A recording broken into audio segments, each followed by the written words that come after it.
एका संख्येतून 5 वजा करून 7ने भागल्यास उत्तर 2 येते, तर त्या संख्येतून 4 वजा करून 3ने भागल्यास उत्तर किती येईल? तर विद्यार्थी मित्रांनो, हा प्रश्न सोडवण्यासाठी सुरुवातीला उदाहरणामध्ये दिलेल्या अटीनुसार समीकरण तयार करूया. समजा ती संख्या x आहे. दिल्यानुसार एका संख्येतून 5 वजा करून म्हटलेले आहे, म्हणून x वजा 5 आणि 7ने भागल्यास, तर या संख्येला 7ने भागल्यास उत्तर येते 2. अशा प्रकारे समीकरणाची मांडणी करून घेऊया. आता सुरुवातीला ती संख्या काढून घेऊया. या ठिकाणी हा 7 छेदामध्ये आहे, बरोबर चिन्हाच्या उजवीकडे गेल्यानंतर गुणिला होईल, म्हणून x वजा 5 बरोबर 2 गुणिला 7, म्हणून x वजा 5 बरोबर 7 दुनी 14.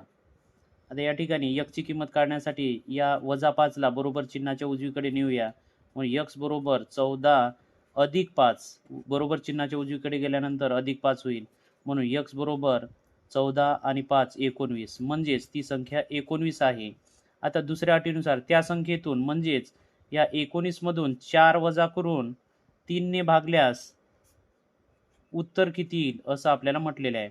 आता 19 मधून 4 गेले तर आपल्याला मिळतील 15 आणि 15 भागीला 3 म्हणजेच 3 5 15, तर उत्तर आलेलं आहे 5.